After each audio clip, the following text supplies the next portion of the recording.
Hello hello hello hello అందరికీ నమస్కారం. ఎలా ఉన్నారు? బాగున్నారు కదా? మరి మీరు చేయాల్సిన పని నేను మళ్ళీ చెప్పాలా?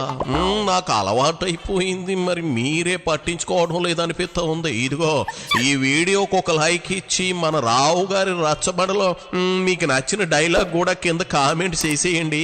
అలాగే ఇదిగో ఎవరైతే కేకే న్యూస్ను సబ్స్క్రైబింగ్ చేసుకోలేదో వాళ్ళు కూడా సబ్స్క్రైబింగ్ చేసుకుని ఇదిగో ఆ పక్కన ఉన్న బెల్ గంటను పిడి మన కొట్టండి. ఎప్పుడు నేను చేసిన వీడియోలు అప్పుడు మీకు వచ్చేస్తాయి. ఆ పనిలో మీరు ఉండండి. ఈ రోజు రచ్చబండకు వచ్చిన సెలబ్రిటీ ఎవరో చూసే పనిలో ఉంటాను. ఎవరు బాబు? ఓహో, వైసీపీలో నాయకుల కొరత కనిపిస్తూ ఉంది. ఓ ఇద్దరో ముగ్గురో తప్ప పాత ఫేసులు అన్ని ఫ్యాకప్ చెప్పేసినట్టున్నాయి. అందుకే కాబోలు వైసీపీ తవ్వకాల్లో దొరికిన ఓ అవిటి శిల్పం అదే కురసాల కన్నబాబు శాన్నాళ్ళకి మీడియా ముందుకు వచ్చాడు. ఇదిగో కన్నబాబు, నువ్వు కన్నబాబువి కాదు కన్నాలు వేసే బాబువి అనే కదా జనం మొన్న చిత్తుగా ఓడించారు. ఏం ముఖం పెట్టుకుని మళ్ళీ గొట్టాల ముందుకు వచ్చావు? అది సరేలేవా, నువ్వు కూడా బురద రాజకీయం చేసేందుకే వచ్చావా? అది సరే, ఆ బురద కంపు ఏంటో కాకే. ఇప్పుడైతే మీరు చాలా తేలిగ్గా తీసుకున్నారు.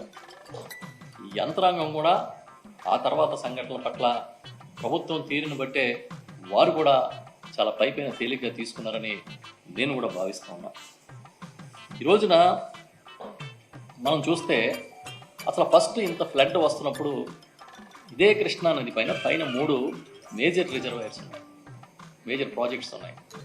శ్రీశైలం కానీ, నాగార్జున సాగర్ కానీ, పులిచింతలు కానీ. కనీసం ఆ ప్రాజెక్టులో ఫ్లడ్ క్వశ్చన్ పెడితే ఈ పరిస్థితి లేదు కదా. అంటే ఇరిగేషన్ అధికారులు, ఇరిగేషన్ శాఖ ఏం చేస్తూ ఉంది? అసలు ఇరిగేషన్ శాఖకి డిజాస్టర్ మేనేజ్మెంట్, రెవెన్యూకి మధ్య సమన్వయం ఉందా లేదా?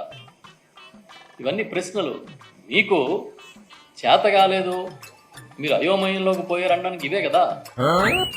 మొగుడు వదిలేసిన దానికి 3 మూరల పువ్వులు ఇస్తే మడిసి ఎక్కడో పెట్టుకుందట. అలా ఉంది నువ్వు చెప్పేది.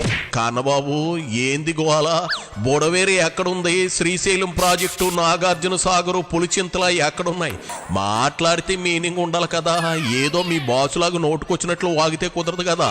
అయినా ప్రకృతి విపత్తు జరిగినప్పుడు మీ వంతు సాయం ఏం చేస్తున్నారు, ఎంత చేస్తున్నారో చెప్పాలి. కానీ అవి వదిలేసి అలా చేసుంటే బాగుండేది, ఇలా చేసుంటే బాగుండేది అంటూ మెట్ట వేదాంత కబుర్లు చెబితే చిర్రెత్తుతుంది తప్ప ఉపయోగం ఉండదు. అంచేత నేనేమంటున్నానంటే మీ వైసీపీ మాజీ మంత్రులు తలకొక ₹1 కోటి మేర విరాళం ఇచ్చి అప్పుడు మైకుల ముందుకు రండి. లేకపోతే ఊరకే వాగితే జనం మీ ముఖాన బురద కొడతారు. బుడమేరుకు సంబంధించి నేను అడుగుతా ఉన్నా, అసలు బుడమేరు మోడర్నైజేషన్ 2014-19 మధ్య చంద్రబాబు నాయుడు గారు ముఖ్యమంత్రిగా ఉండగా మీరు చేస్తానంటే ఎవరన్నా అడ్డుకున్నారా? చేయొద్దని చెప్పారా? మొట్టమొదటి బుడమేరు మోడర్నైజేషన్ ఎవరు టేకప్ చేశారు? ఫస్ట్ బిగినింగ్ లో ఆ రోజు ముఖ్యమంత్రిగా ఉన్న దివంగత నేత రాజశేఖర రెడ్డి గారు ముఖ్యమంత్రిగా ఉండగా బుడమేరు మోడర్నైజేషన్ స్టార్ట్ చేశారు. ఆ తర్వాత చంద్రబాబు నాయుడు గారు అధికారంలోకి వచ్చిన తర్వాత 19లో 14లో కనీసం దానికి సంబంధించి ఒక జీవో ఇచ్చారు తప్ప పనులు ఏమైనా ముందుకు తీసుకెళ్లారా? కానీ వాళ్ళు ఏం చెప్తా ఉన్నారు, ఇదేదో పాపం అంతా జగన్మోహన్ రెడ్డి గారు చేశారు, ముఖ్యమంత్రిగా పట్టించుకోకపోవడం వల్ల ఇదంతా జరిగిందన్నట్టుగా మాట్లాడుతున్నారు. నేను అడుగుతా ఉన్నా, 2014-19 మధ్య బుడమేరు ఆధునీకరించి మీరు కరెక్ట్గా వాటర్ అంతా డిశ్చార్జ్ అయ్యే మోడర్నైజేషన్ చేస్తానంటే మీకు అడ్డుపడింది ఎవరన్నా ఉన్నారా అని అడుగుతున్నాను. కొత్తగా మొట్టమొదటిసారి మీరు అధికారంలోకి వచ్చినట్టుగా, గతంలో ఎప్పుడు అధికారం తెలియనట్టుగా కొత్త మాటలన్నీ మాట్లాడుతూ ఉన్నారు. బాబు గారు ఎప్పటికే 3 సార్లు ముఖ్యమంత్రిగా చేశారు, మరోసారి సీఎం అయ్యారు. ఏటొచ్చి అనుభవమే లేకుండా కుర్సీ ఎక్కి రాష్ట్రాన్ని నాశనం చేసింది మీ జగన్ రెడ్డి. ఒక్క ఛాన్సు అంటూ వచ్చి జనాన్ని పాతాళలోకానికి తొక్కేశాడు. అభివృద్ధి అనేది కానరాకుండా చేసేసాడు, రాజధాని అనేది లేకుండా చేసేసాడు. 2014లో బుడమేరు కోసం బాబు గారు 450 కోట్ల రూపాయలు ఖర్చు చేశారు. తర్వాత వచ్చిన మీ జగన్ రెడ్డి దాన్ని పట్టించుకోపోగా ఆక్రమణలకు పచ్చజెండా ఊపాడు. అందుకే వరద నీరు బెజవాడను ముంచేసింది. ఈ పాపం మీదే కన్నబాబా, అక్షరాల మీదే. 4 సార్లు ముఖ్యమంత్రి అయిన చంద్రబాబు నాయుడికి దీనితో పెద్ద సంబంధం లేనట్టు 4 5 ముఖ్యమంత్రిగా పనిచేసిన జగన్మోహన్ రెడ్డి గారు ఏదో తప్పు చేసినట్టుగా ఇవాళ చిత్రీకరించే ప్రయత్నం చేస్తూ ఉన్నారు. మీరు చెప్పిన దాన్ని అద్భుతంగా ప్రజల్లో ప్రజెంటేషన్ చేసే మీడియా బలం మీకు ఉంది కాబట్టి మీరు మాట్లాడుతూ ఉన్నారు. మొట్టమొదటి రోజే చెప్పాం ఇది మ్యాన్ మేడ్ డిజాస్టర్ అని. దానికి సంబంధించి వాళ్ళేదో తెలుగుదేశం పార్టీ మంత్రులు ఎవరో ఇది జగన్ గారి వల్ల జరిగిన డిజాస్టర్ అన్నట్టుగా మాట్లాడుతూ ఉన్నారు. అర్థం ఉండాలి, ఏదైనా మాట్లాడితే ప్రజలు హర్షించాలి. మీ చేతగాని తనానికి ఎంతకాలం జగన్ గారిని నిందించి మీరు తప్పించి తిరుగుతారని నేను అడుగుతున్నాను. కనీసం మీకు మీరైనా సమాధానం చెప్పుకోవాలి కదా. ఎప్పటికి బాబు గారు సీఎంగా చేసింది 3 సార్లే కన్నబాబు, 4వసారి మొన్న మీ వైసీపీని పాతాళానికి నెట్టేసి సీఎం అయ్యారు. ఇక జగన్ 4 ఏళ్ళు కాదు 5 ఏళ్ళు సీఎంగా చేశాడు. ఆయన హయాంలోనే కదా రాష్ట్రం అధోగతి పాలైంది.